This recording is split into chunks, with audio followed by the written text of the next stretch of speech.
Going on, everybody? Alongside special guest Wavey Davey of the Mush Bros. It's Jay Sanin here for another edition of the GBI show. It's Gridiron Betting Insights here from ATS. Wavey Davey, how are you doing tonight? Jay, I am great. Thank you for having me. We did this a couple months ago. Had a blast. Really had fun with it, and now it's Super Wild Card weekend, and my team's in it. I don't know about yours. I think yours needs a new coach, but we'll save that chat for later. Wavy Davey, I simply cannot relate to cheering for a playoff football team. We'll get to that in a little bit.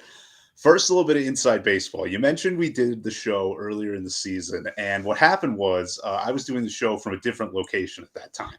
And we started getting reviews on the podcast feed that said, just fix the internet. The host's internet is trash. Like the show is good, but the internet is terrible.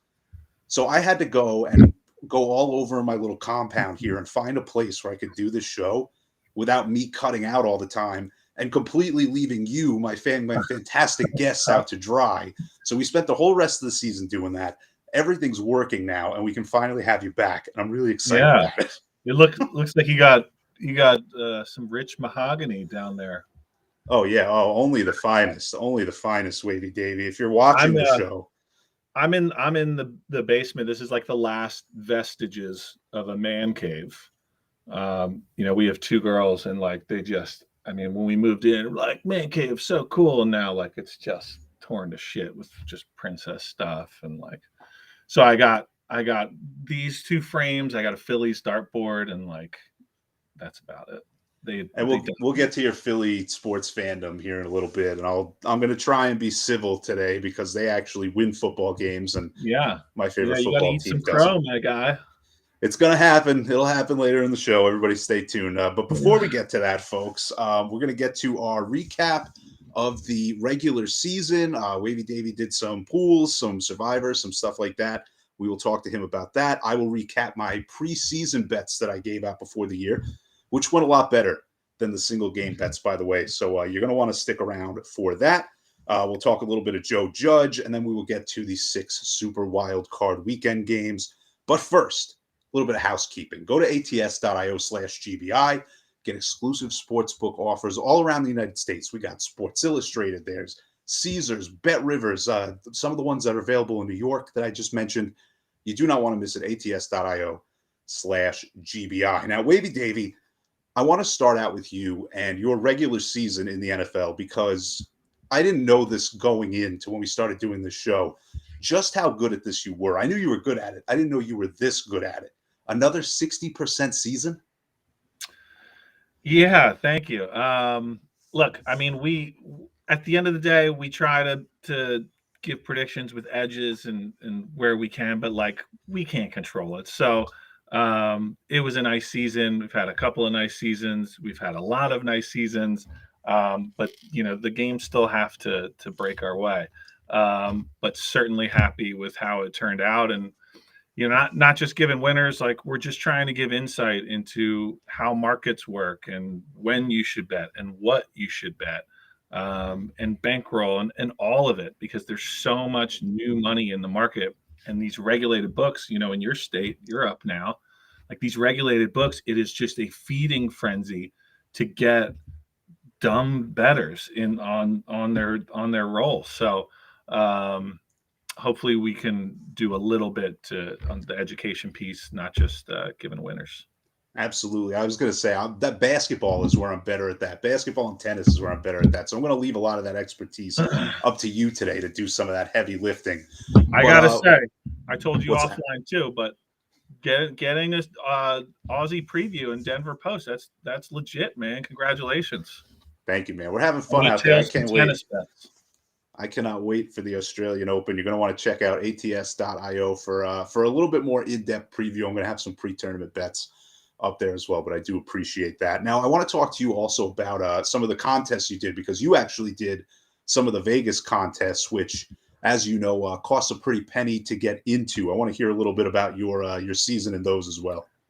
Yeah, so we did. It was my first time in the Circa Millions contest. I joined up with a buddy who really brought me into this racket, living in the same fraternity house in college. He's a couple years older than me.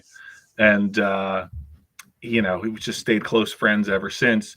He's the one that got screwed by a guy who's I don't know if you heard this story, but I tweeted a little bit about it. He doesn't want me to tweet everything, but he has a bunch of outs, right? He has a ton of different accounts, ton of different books, and he banged this new bookie that was a referral from a friend.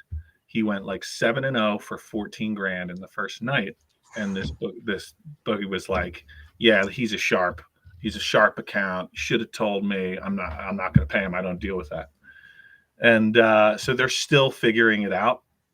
But anyway, he got me into the circuit contest, which we share. He finished like 20th last year, and got to go out to Vegas and meet Derek Stevens and get a big fat check. It's really cool. So we started out great. I think we finished like 48 and 42. But there's strategy involved. So midway through the season, if you need to catch up, you got to go contrarian. So you look at the card, give me the 5 ugliest, dogs out there. So it was fun. I mean, it's hard. The guys who win are going like 22-3 a quarter. It's just outrageous. Yeah, it's one of those where I went to Vegas I don't remember if it was August or July. I don't remember which one, because that's how much I drank while I was out there. And all I saw were signs for the Circa and all that fun stuff.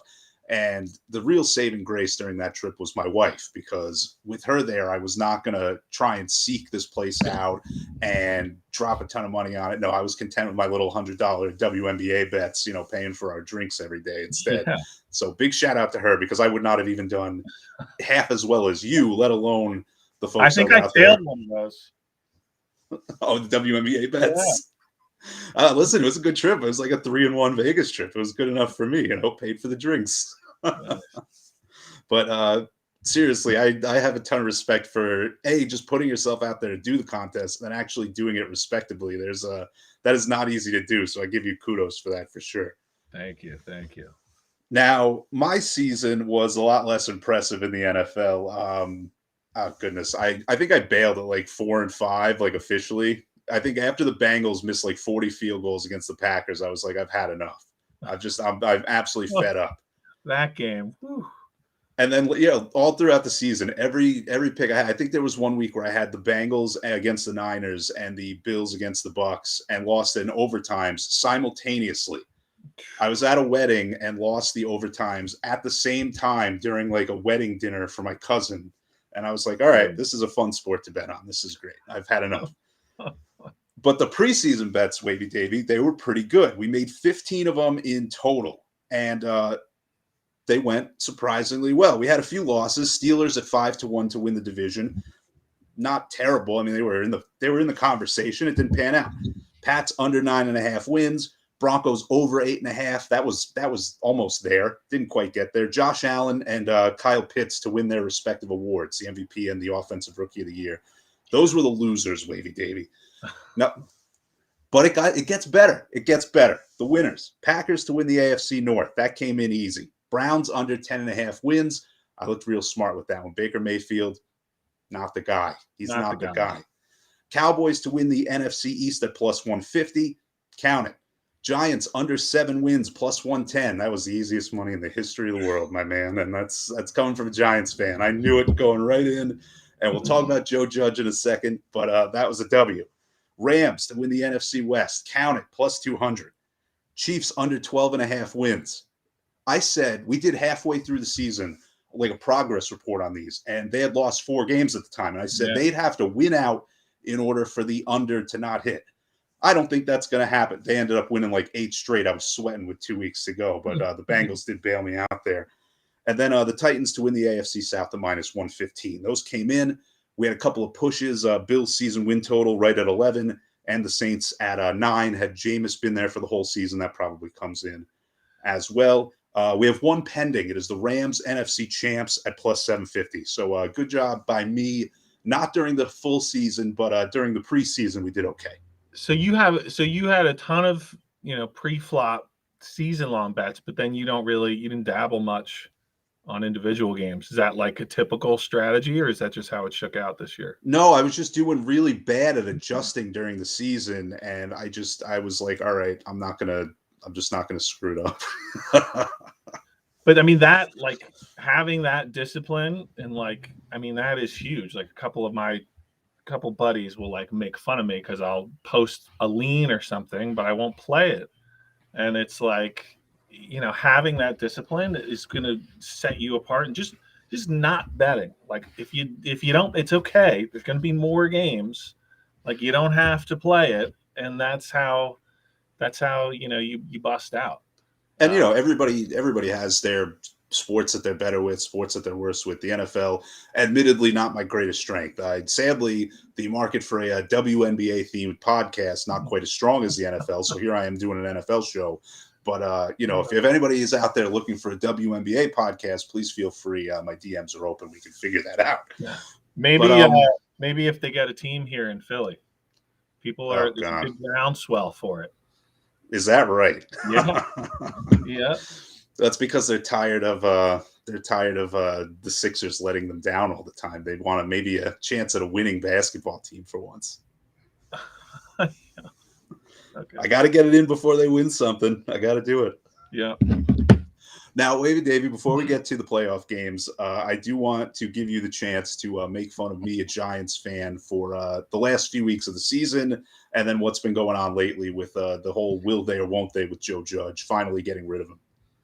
Yeah, I mean, as you know, in your experience, Philadelphia fans are all class. So I'm gonna take the high road here, and it's beneath me to shit on you and talk about what a crumb bum Joe Judge is, and just how pathetic the whole operation is, and all the crap he talked last year.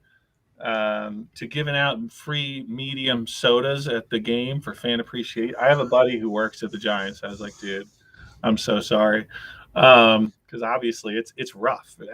I feel for people inside that organization. I mean, it is brutal, and it's been brutal.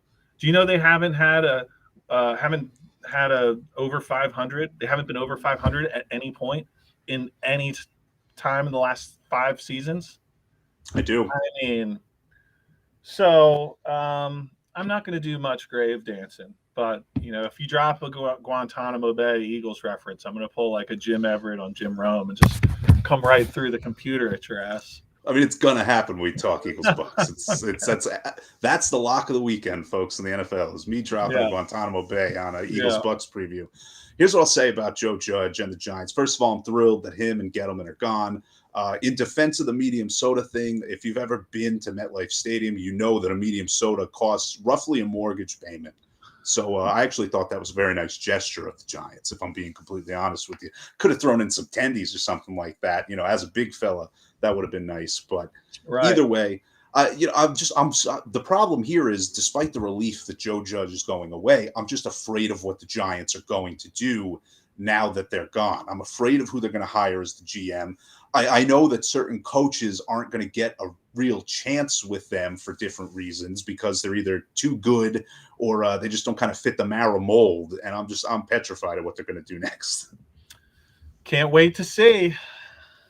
I want like Bieniemy or Flores, but I know I'm going to get stuck with, they're either going to do something ridiculous, like bring in like a Harbaugh, or it's just going to be like just some kind of mid-grade, like a Pat Shurmur level guy.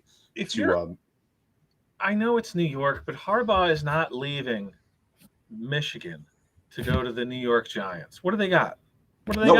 He's got the perfect situation right now. All you have to do is get near the playoff. You don't have to ever win a playoff game, and you're going to be a hero there. So I think that's absolutely right. But I mean, he did. Are they going to beat the Georgias and Alabamas while he's there? I mean, I think an NFL gig could be in the offing for Harbaugh, but he's not taking the Giants, man. No, I don't want him to. So that's good. But I know no matter who they take, it's not going to be any of the guys I actually want them to take. It's going to be a disaster. Or they're going to end up with like Culley or something like that. It's just going to be disappointing no matter what happens. Culley, man. He did it. Okay. I mean, he got 4 wins with the Texans. I think he deserves a Coach of the Year vote or 2, if I'm being honest. He was just a sacrificial lamb. I think it was probably always going to be a one and done situation, and maybe he had an inkling of that. But I mean, they played. They didn't quit. They played hard for him, and that's all That's all you can ask of a guy like that in that situation. Well, and you're trotting Davis Mills out there for half the season. What do you want the guy to do? He's got a longer neck than Mike Glennon. You ever notice that? That's an accomplishment. His neck is just wild. Yikes. Yeah, Mike Glennon's got one for sure. I'm just looking at college hoop scores right now. No action here, but Washington State, I'm in like this fantasy league where like I have interest in Washington State basketball. Second halves, they get killed. Their coach, I mean, they blow 15-point leads every game. They were up 9 at half, hosting Stanford, getting outscored 28-7 in the second half. Just ridiculous. So. My big Washington State basketball experience stems from me saying Klay Thompson was not a good pick by the Golden State Warriors. That was one that aged. I was like in college then, so I can I can use that as an excuse. But one of my many very bad takes. We're wrong. We're wrong a lot. It's okay to be wrong. Just own it. Yeah, like 46, 47% of the time, and that's if you're doing okay. Yeah. Speaking of bad takes, let's get into the playoffs, and let's start with the Cincinnati Bengals. One of my worst takes of all time, that Joe Burrow was going to go down as a bust when his career was over. I would vote for him for MVP this year. So that's how that's going. Raiders, 5-point dogs at the Bengals. Total 48.5. It is the early Saturday game, Wavey Davey. What do you think? Yeah, you knew as soon as the Bengals were just going to get that 4:30. It's just a classic slot. Texans used to be in it every year.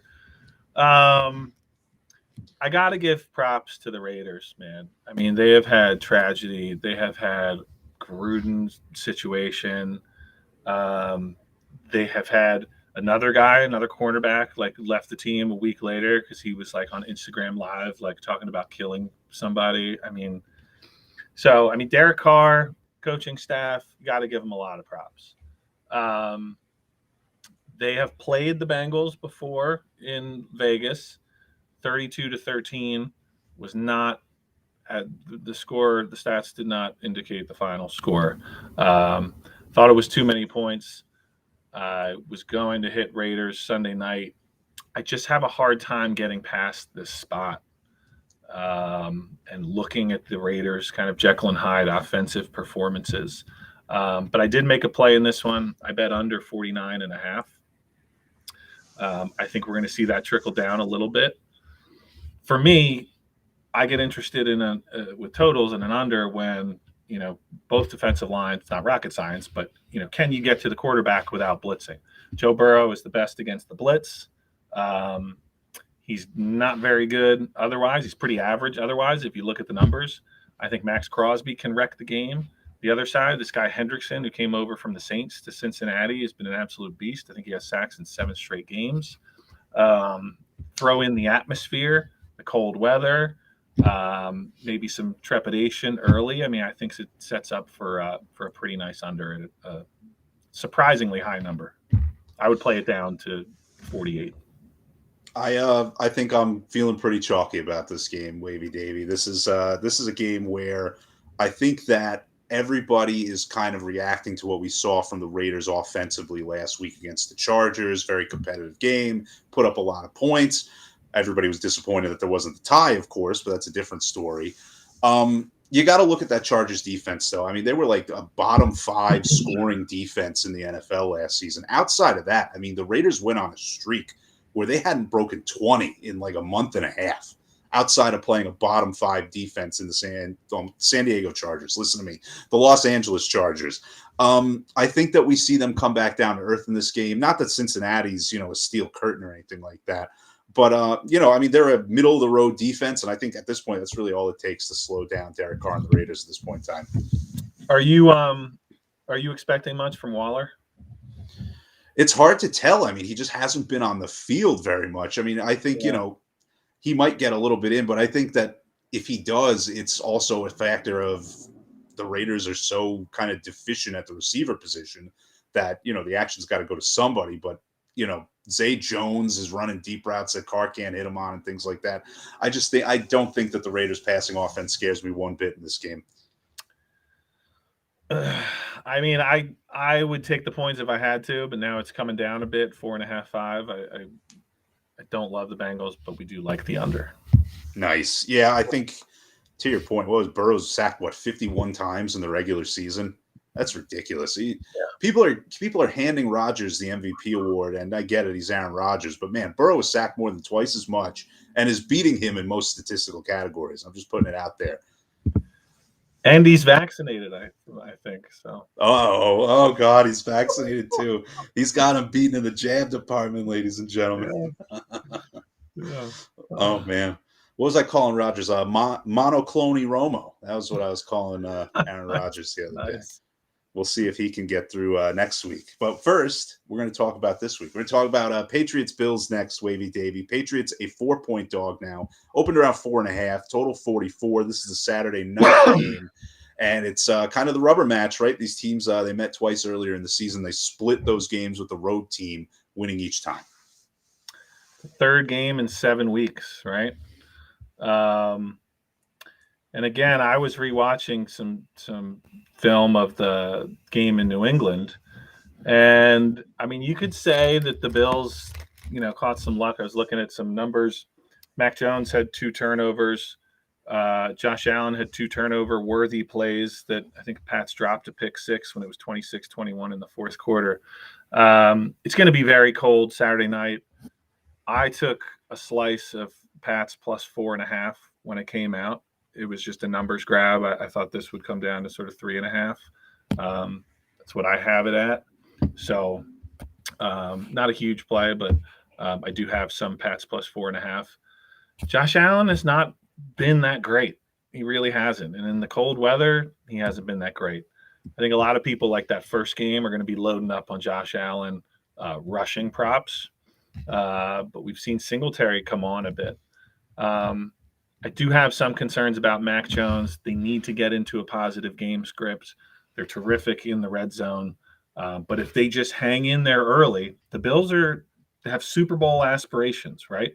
If they hang in this thing early, the tighter the Bills get. I mean, we saw it. I was on the Colts last year at Buffalo in the playoffs, and Colts should have won. So I have a small position on the Pats. Should be a fun game. I am trusting in Bill Belichick. Yeah, no, I lean toward the Pats as well.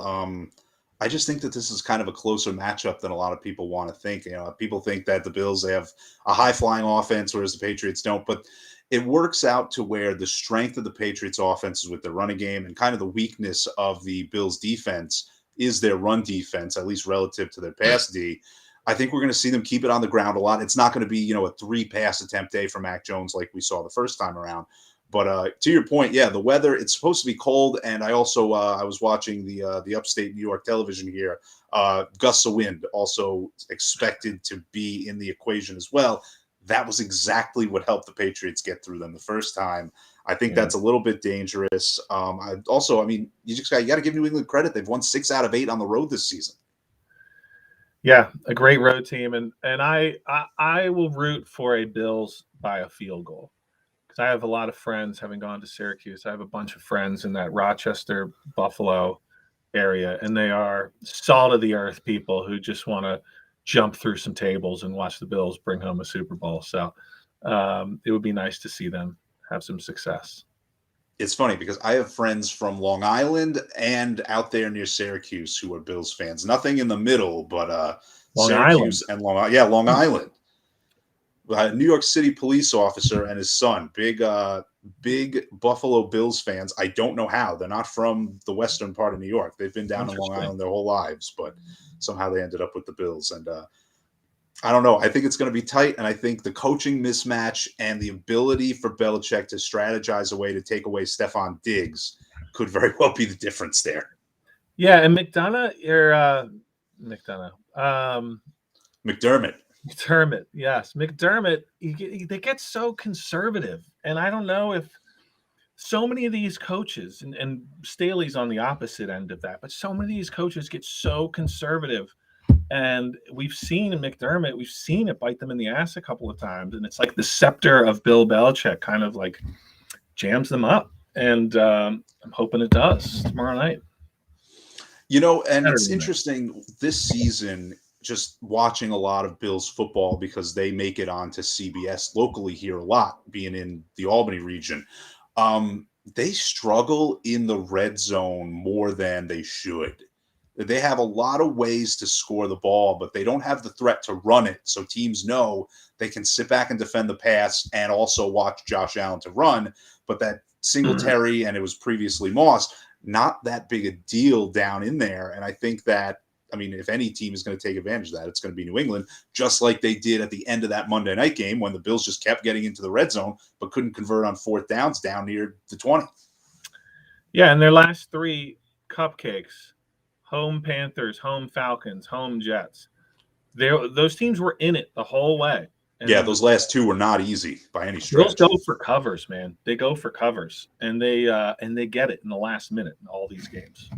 Yeah, it was 2 fourth-quarter touchdowns last week to help them against the Jets. It was a 3-point game going into the fourth quarter against Zach Wilson. That does not bode well against the Bill Belichick coach team. That's all I'm going to say. Now, I'm obligated. We have to talk about it. Here we go. We're going to talk about the Philadelphia Eagles and the Tampa Bay Buccaneers. Eagles rounded 8.5-point dog, total 46. Wavey Davey, this is your team. This is your city. You have the floor. Please tell me what you think about this game. So, one of my buddies tweeted, like, when are we going to talk ourselves into an Eagles win? Like, what day of the week? And, like, I'm kind of getting there, and I'm trying to keep the bias out of it.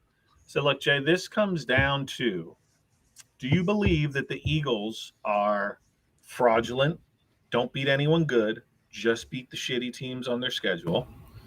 Or do you believe, like I tend to, that they really found something and it took fans booing the shit out of Nick Sirianni to turn them into the number one rushing offense in the NFL? It's amazing. It's a true Philadelphia story.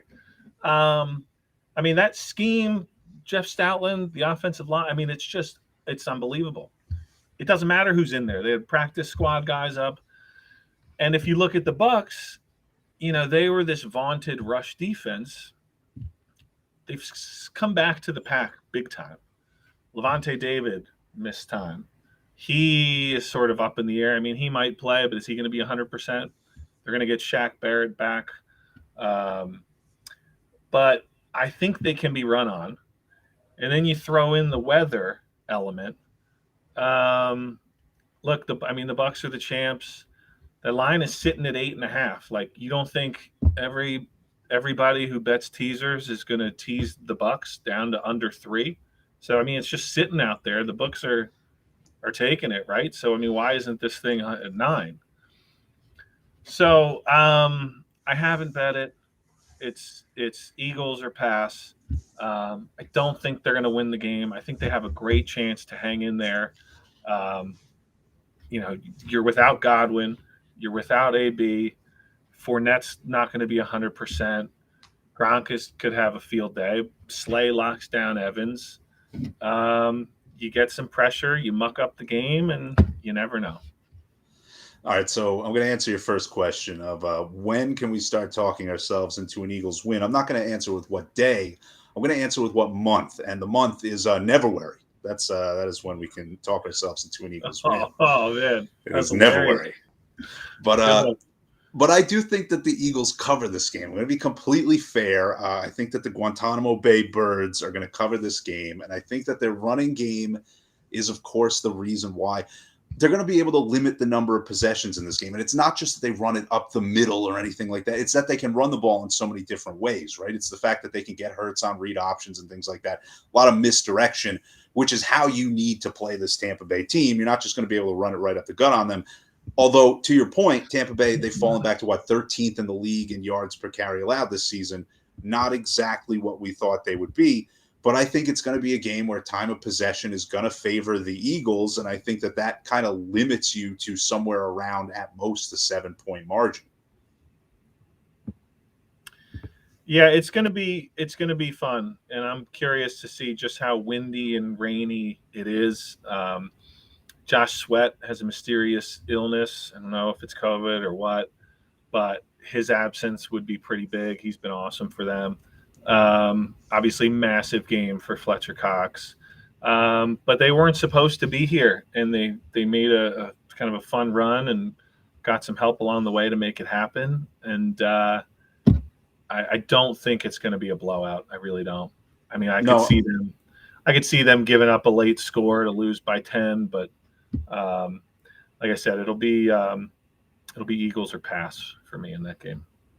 By the way, these teams are separated by a tenth of a yard per attempt throwing the football this season. Not what you would expect when you're dealing with Tom Brady and Jalen Hurts.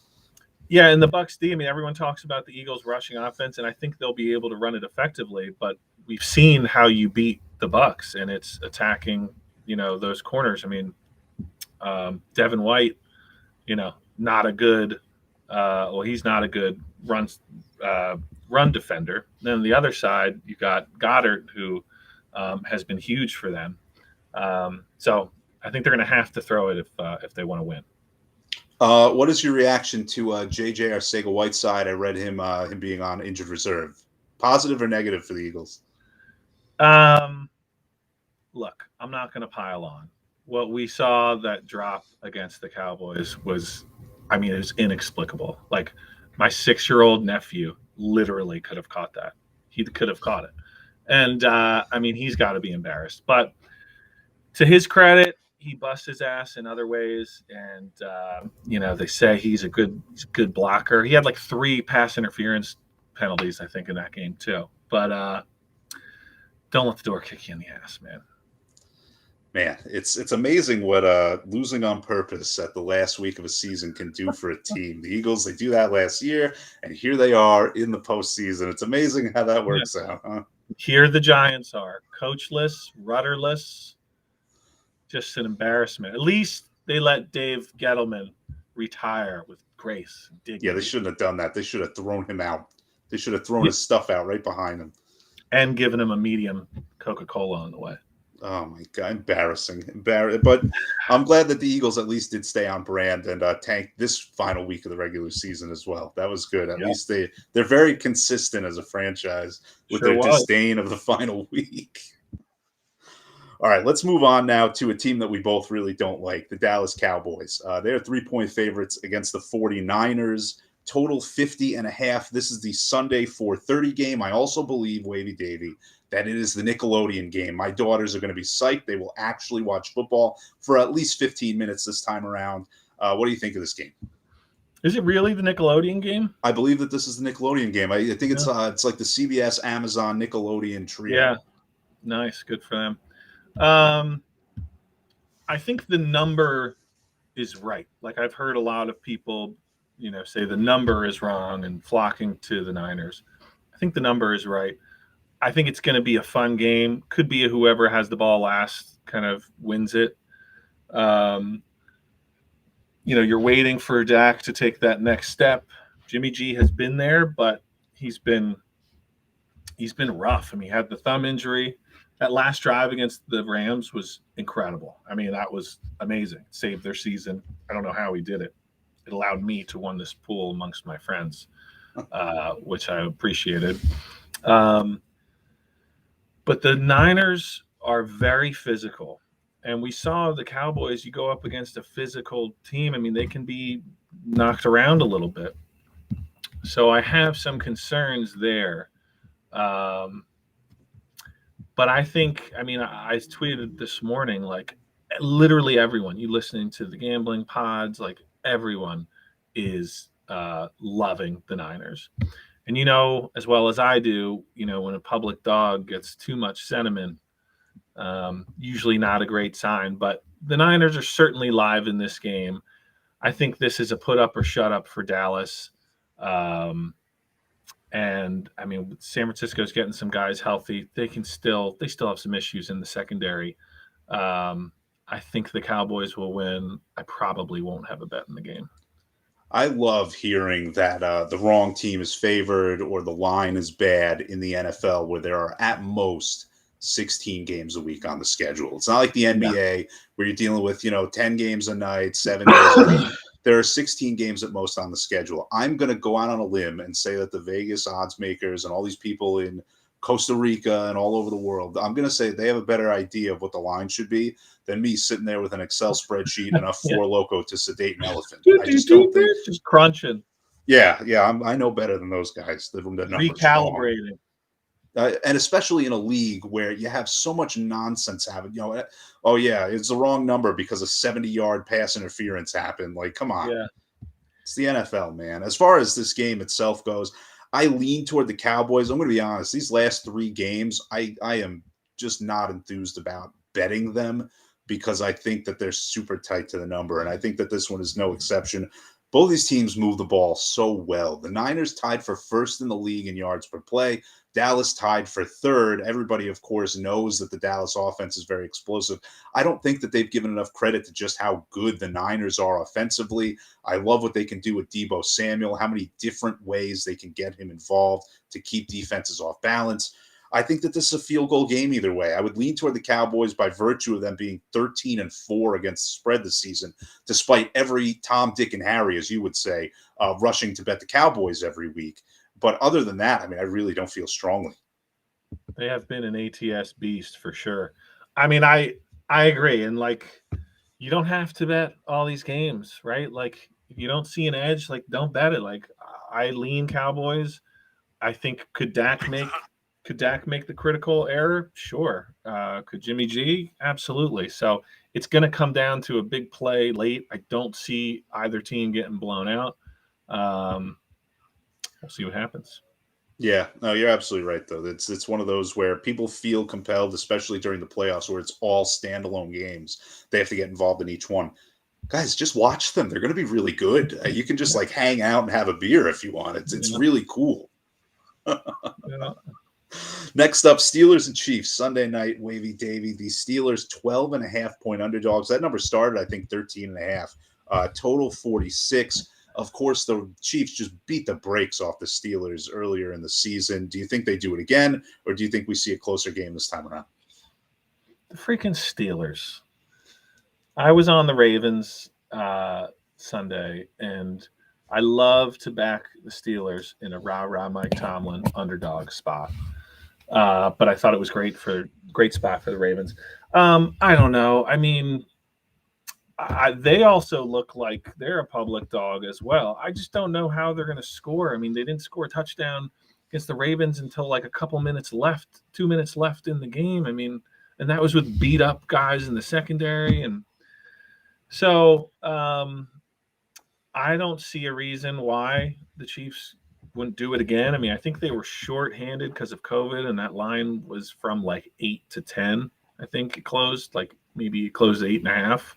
Or maybe it was 8.5 early in the week, and then Kelsey was in. They put it to 10. I don't know, but I love to back a dog. I would need 14 at least to consider Pittsburgh. So I think the Chiefs kind of stifle Ben, and it's going to be ugly. And the Steelers on defense they play well. I mean, TJ Watt's incredible. But I mean, it's the Chiefs. They always find a way to put up points. No play for me on this one, but obviously think Mahomes will get it done. Biggest win of the NFL season for me, a Giants fan, was the fact that TJ Watt did not actually break the single season sack record, even though had he done it, he would have deserved an asterisk because of the extra game. Just putting that out there. Yeah. Tell me about Michael Strahan's game, record-breaking sack. I mean, it must have just been ferocious, right? He sacked Brett Favre. He touched him on the ground, and it resulted in a sack, and it was a legitimate sack. What a silly game of grab ass that whole thing was. Like, it was all very above board and legitimate, and TJ Watts would not have been because of the extra game. Ridiculous. That's my story, and I'm sticking to it. Yeah. As far as this game goes, I am not super enthused about a game with a 13-point line, especially one where the offense of the dog is just so anemic. I mean, you look at the Steelers' passing offense this year, and only one team had fewer yards per pass attempt this season than the Steelers this season. Can you guess who that was, Wavey Davey of the Mooch Bros? Was it the New York Giants? You better believe it was the New York Giants. Yes, that is how bad the Steelers were at throwing the football this season. Only the New York Giants were worse. And why would that change in this game? I don't see any reason that it would. Najee Harris is dealing with that elbow injury. Even with him, the Steelers are a team that averages under 4 yards a carry anyway. Only Miami, Atlanta, and Houston worse in that regard this season. So I know everybody likes to talk up the Pittsburgh running game. It wasn't that great. They run the ball a lot, but it doesn't mean it was effective when they did. This is a game where I think if you had to make a play, if you're one of these people and your hands are itching on a Sunday night here, maybe Chiefs first half might be the way to go, so you avoid kind of the backdoor situation. But other than that, I really am not excited whatsoever about betting it. Yeah, I could support Chiefs first half. I mean, Ben is going to he's in for a beating, I think, and I thought he'd get more of it against the Ravens, but I agree with you. Which is crazy because the Chiefs defense has not been impressive for most of the season. They kind of turned it around there toward the kind of late part of the early part of the second half is what I was trying to say there. Just completely got caught in my brain. Good for me. Oh. That's CTE in action, I guess. Jeez. Yikes. We are I'm grinding Coastal Carolina plus 3.5. They're down 2 with 30 seconds. Oh, I love this. Oh, you got to let us know how that ends before You're grinding in real time. I gave it out. Excellent. Yeah. Podcast audience is going to get this tomorrow, and they're going to be like, "Oh yeah, Coastal Carolina too." Well, this is the big one because if they don't score in this possession, then they're going to foul and play that silly game. All right, sorry. True. What do we got? All right, we got Monday night, the Monday night playoff game. Cardinals Rams. Cardinals 3.5-point dogs on the road. Total 49. Both of these teams limping into the postseason. Again, I have no desire to bet this one, but I want to know what you think. I did. I took the Cardinals plus 4. I disagree with the number. Cardinals have not been the same offensively since DeAndre Hopkins has been sidelined. They can move it between the 20s, but they can't score touchdowns. Their defense is getting a little bit healthier. They might have found something against the Cowboys. That was a pretty impressive performance. I think Chase Edmonds is going to be more heavily involved this time than he was. I know Connor's banged up. I heard Edmonds is okay, but I love the Rams early in the season. I don't know what the hell they're doing. I mean, they lost Robert Woods. They got OBJ, who's been nice, but I mean, they just signed Eric Weddle to come back. I mean, they have a real problem on the back end. They lost Taylor Rapp back there. Not Rapp. Jordan Fuller. Fuller is out injured. And now you're bringing in Weddle off the street. I mean, I don't care if it's for depth. They don't have much, and that was a pretty big injury. So to me, this is a coin flip game. And if you're going to give me the 4, not much home field advantage to speak of in SoFi Stadium. I think the Cardinals are 8-1 ATS on the road. JJ Watt is practicing. I mean, that's just an added bonus if he plays. And just the way they kind of collapsed there against the Niners, I just bad vibes. And McVay is such an overrated coach. Look, Kingsbury is brutal. Really handsome, but brutal. But McVay, I mean, I'm out on McVay as a game day coach, and I think the Cardinals are live to pull the upset.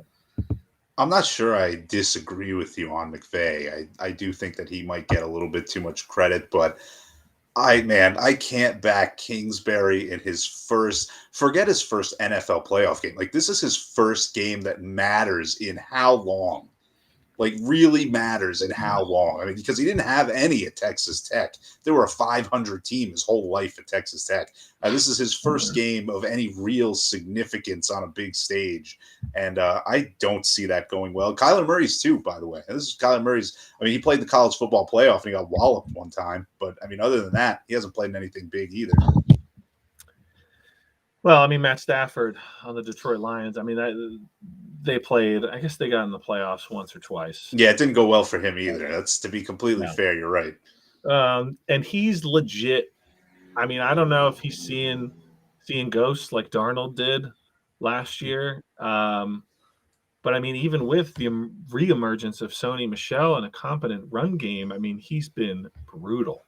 So I'll put my trust in Kyler Murray. I'll put my trust in who I think a more opportunistic defense to at least keep it close.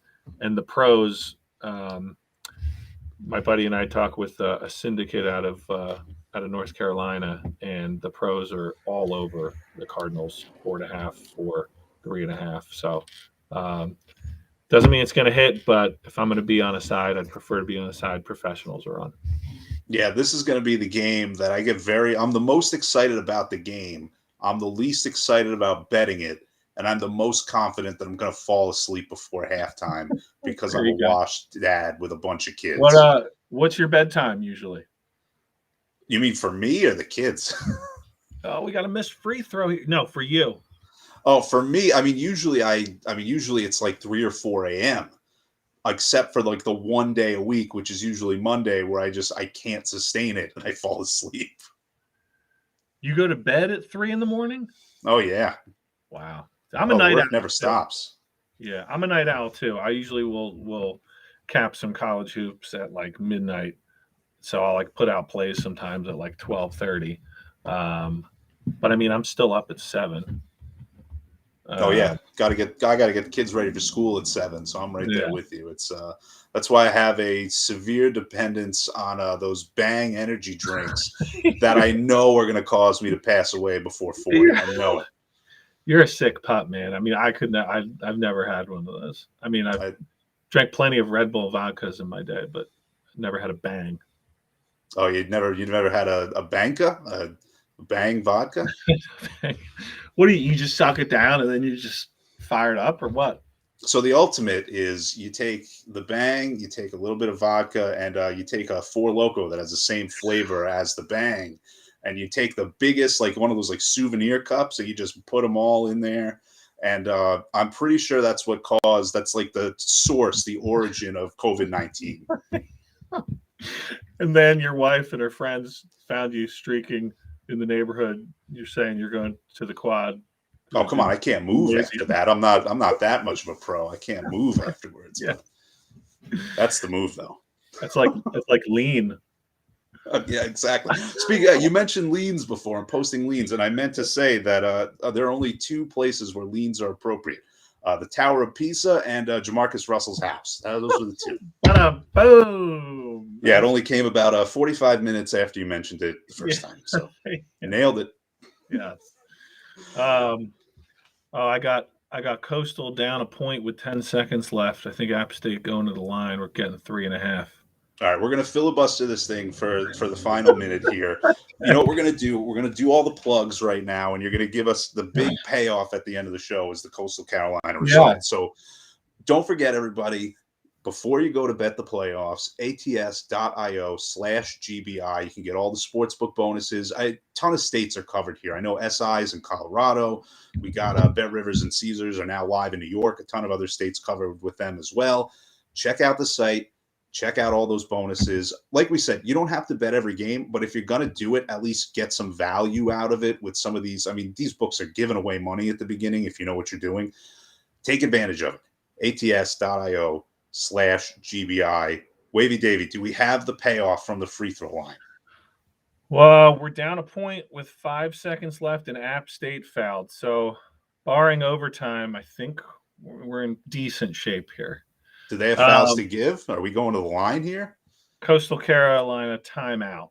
So I'm guessing it was a foul to give, down a point, 5 seconds with the ball, hopefully buzzer beater. And Coastal Carolina straight to the blacklist, calling a timeout as we try to pay this thing off. I want to ask you about New York State betting, how crazy it was. Like, what did you sign? Did you sign up for a bunch of apps or what? Yeah, so there were 4 available. It was FanDuel, DraftKings, Caesars, and Bet Rivers.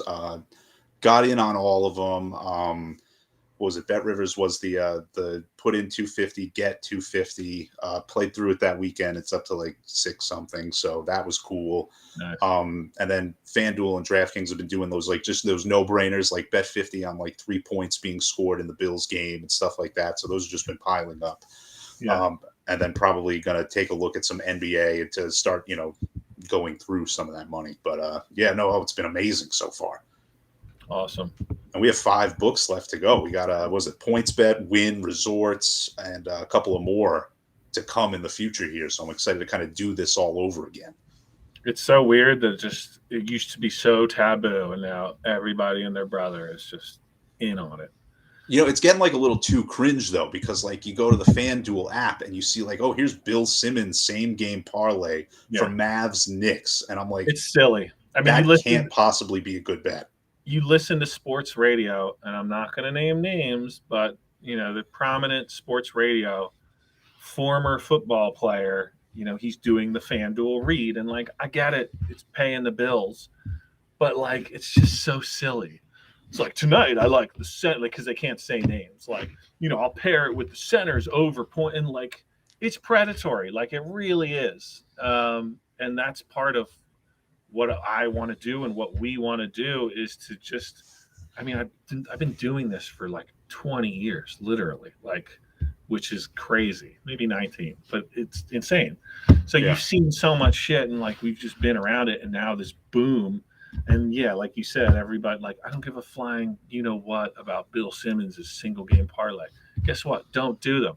Fink makes fun of me all the time because I'm like anti single game parlays. Like, you want to mess around once in a while, sure, but as like a betting strategy, doing them every day, right? Because that's a losing move. Because you saw it go around that somebody hit it for 10 grand. Like, come on, man.